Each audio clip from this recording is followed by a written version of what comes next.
The criminal story of David is one that has dominated mainstream headlines for almost a year now. It was almost impossible to not at least hear a little about what had happened, starting out as a horrifying mystery when police found the dismembered body of Celeste Hernandez, and quickly becoming a disturbing case study into the depths of human depravity as more information about the alleged perpetrator, David, came to light. Even if you don't know any details about this case, you have probably heard this general information through cultural osmosis. Many don't know how crazy the story has gotten as it's developed these past months. So today, we're going to be covering the full timeline of the David files, starting from the night of the murder and ending it with what we know in the present day. Quick disclaimer, this is one of the most disturbing topics I've ever covered, so viewer discretion is advised. With that being said, hi, I'm the Internet Anarchist, and today we're looking into the David files. On the evening of September 8th, 2025,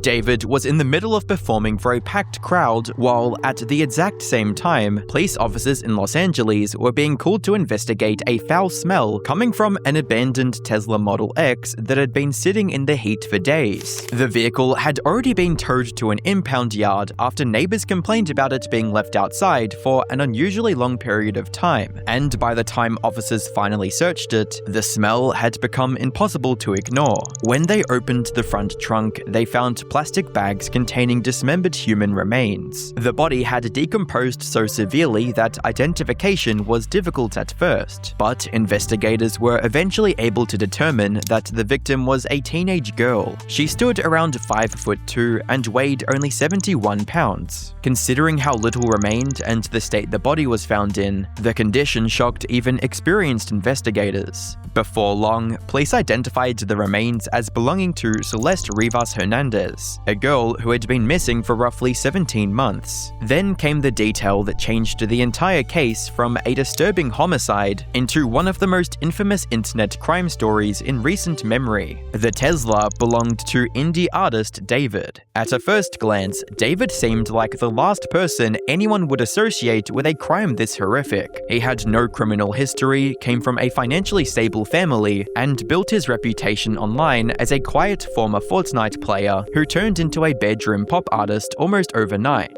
And here's the detail that really sticks with people. The day Celeste's body was found, David was on stage. While police in LA were pulling bags out of the trunk of his Tesla, he was at a venue in Minneapolis headlining a packed show on the Withered tour. And he wasn't some nervous wreck up there. By every account, he was having the time of his life, hyping up the crowd, even tossing Labubu dolls out into the audience, telling them not to fight over it, and that it wasn't the last thing he was going to throw out. He didn't mention a word of it. He went on and performed again the very next night. From the outside looking in, it looked like business as usual for a rising pop star. Nobody in that crowd had any idea what had been found just 2,000 miles away.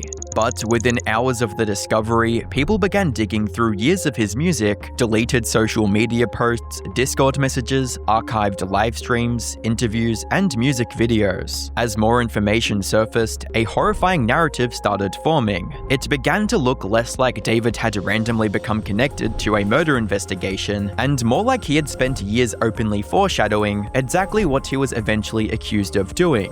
While Celeste's body was sitting in the trunk of that Tesla, David wasn't hiding. He was on stage. He was in the middle of his first big headline run with the Withered World Tour, named after his debut album, a record he'd described as a goodbye letter to himself. And the staging of that tour is something people really only went back and studied after the fact. Fans walking into the venue were greeted by a coffin. There was a funeral wreath, white roses lining the stage, a portrait of David wrapped up in gauze representing a tormented alter ego he called Itami, and a guest book where the crowd was invited to write letters to the dead. At the time, fans read it as a moody, on-brand horror aesthetic. After September, a lot of people couldn't unsee what it actually looked like. And for a while, officially, nothing happened to him. Police hadn't named a suspect retrospect, no charges had been filed, and David was technically still a free man with a career. But the walls started closing in fast. Within days of Celeste being identified, Crocs and Hollister pulled him from a campaign he had been the face of just days earlier.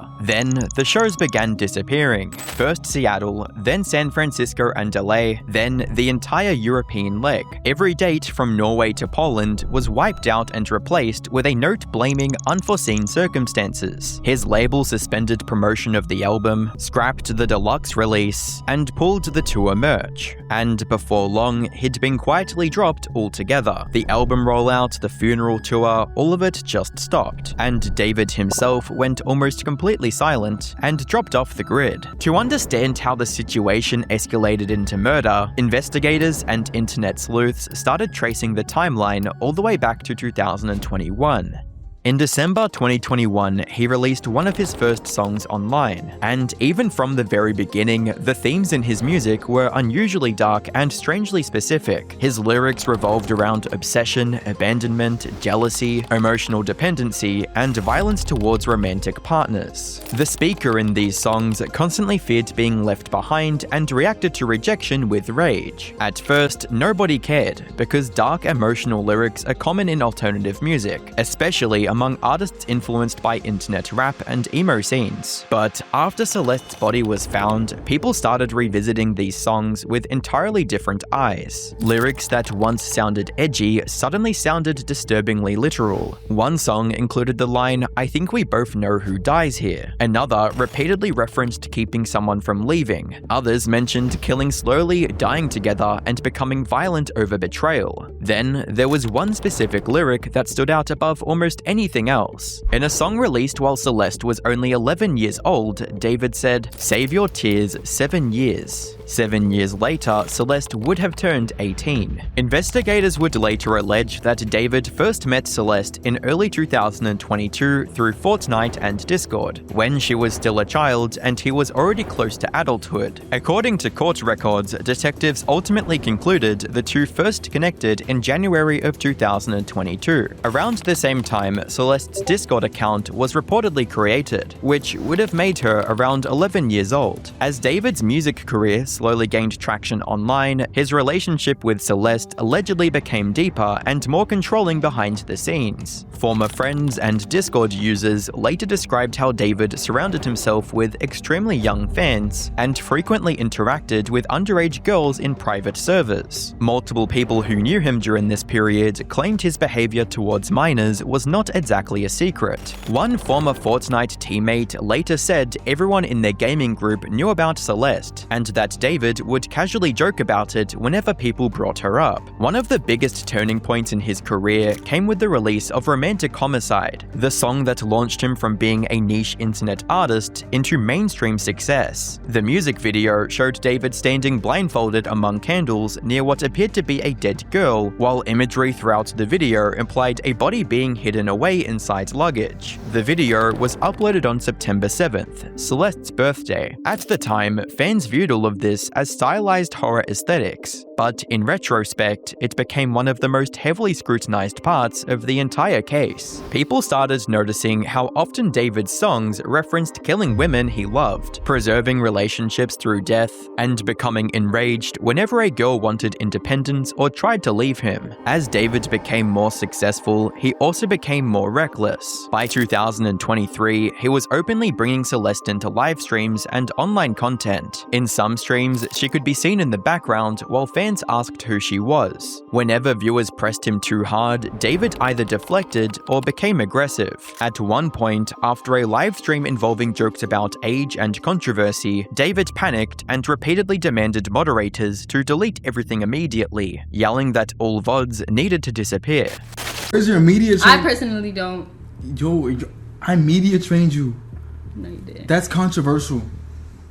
It's controversial of kids.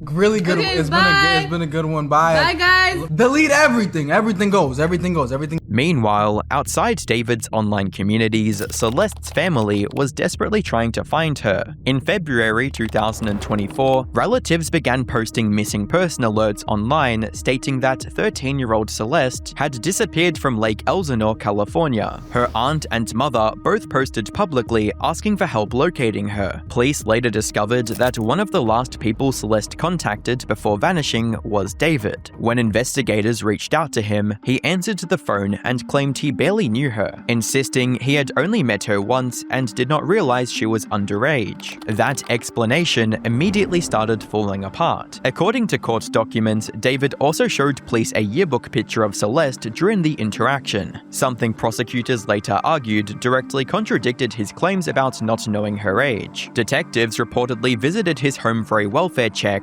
but were unable to gather enough evidence at the time to arrest him or remove Celeste from the situation. Only days later, Celeste returned home, but prosecutors now allege David continued almost immediately afterward. Court filings later claimed that after her parents confiscated her phone, David drove to Lake Elsinore and paid another middle school student around $1,000 to secretly provide Celeste with a replacement phone so they could continue communicating. And despite all of this, David's career was exploding at the exact same time. Speaking of legal matters, you may be entitled to a potential recovery of over $1,000.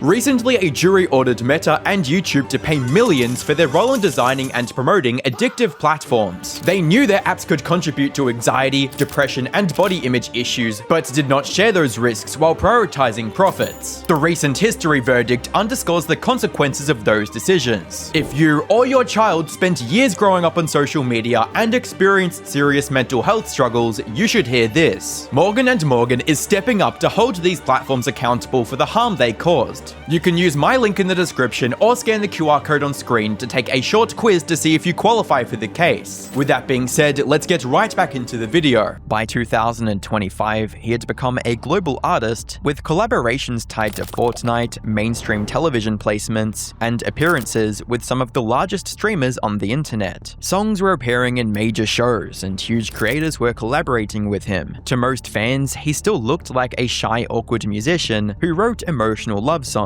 But beneath the surface, prosecutors say the relationship with Celeste was becoming increasingly volatile and dangerous. Court filings reportedly describe escalating arguments involving jealousy, infidelity, and Celeste becoming increasingly unhappy with the relationship. In one text message cited by prosecutors, Celeste allegedly told David, "All we do is have and hang out. Man, I want more than that for myself." Investigators interpreted the message as evidence that she had begun resisting the fantasy and control prosecutors claim David had spent years constructing around her. The prosecution argues that tensions escalated dramatically in April 2025, after Celeste allegedly threatened to expose their relationship publicly. According to investigators, this threat arrived at an especially dangerous moment for David, because his debut album and major endorsement opportunities were about to launch, meaning public exposure of an illegal relationship with a minor could potentially destroy both his career and financial future overnight. Prosecutors later cited this as evidence of financial motive connected to the murder charge. According to the timeline laid out by investigators, David allegedly sent an Uber to pick up Celeste from her family home on April 23, 2025. Records reportedly show she arrived at his residence around 10:10 p.m. Roughly 20 minutes later, David began sending text messages asking where she was, despite prosecutors alleging she had already arrived. Authorities believe those messages were staged in advance to create a false narrative suggesting Celeste never actually reached the property. From there, investigators claim David stabbed Celeste multiple times, including wounds to the chest and abdomen that later caused fatal blood loss. Authorities further allege that after committing the crime, David drove to Santa Barbara to dispose of evidence before purchasing supplies used to dismember the body. Those purchases included chainsaws, a shovel, heavy-duty bags, a body bag, and a blue inflatable pool, supposedly intended to contain blood, while dismemberment occurred inside his garage. Ironically, prosecutors argue that the very method David allegedly used to avoid leaving evidence instead created enormous amounts of forensic evidence. According to investigators, using chainsaws caused blood and biological material to spread widely throughout the garage, while also shredding the inflatable pool itself. Small blue plastic fragments consistent with the destroyed pool were reportedly later recovered alongside Celeste's remains. Even worse for the defense, authorities allegedly discovered the damaged pool still sitting at the property months later when police searched the residence after the body was found. The sheer carelessness investigators described throughout the entire alleged cleanup has led many observers to speculate about David's mental state during the crime and aftermath. Prosecutors claim he never properly disposed of the remains, never thoroughly cleaned the garage, never removed crucial forensic evidence, and continued driving the Tesla while the body remained stored inside the vehicle's front trunk alongside air fresheners meant to mask the decomposition odors. He eventually abandoned the vehicle entirely rather than destroying it. Even more bizarrely, court filings reportedly state that David retained possession of numerous incriminating digital files. Investigators allegedly recovered explicit images and videos involving Celeste from iCloud storage and other devices, including content prosecutors claim depicts sexual activity when she was only 13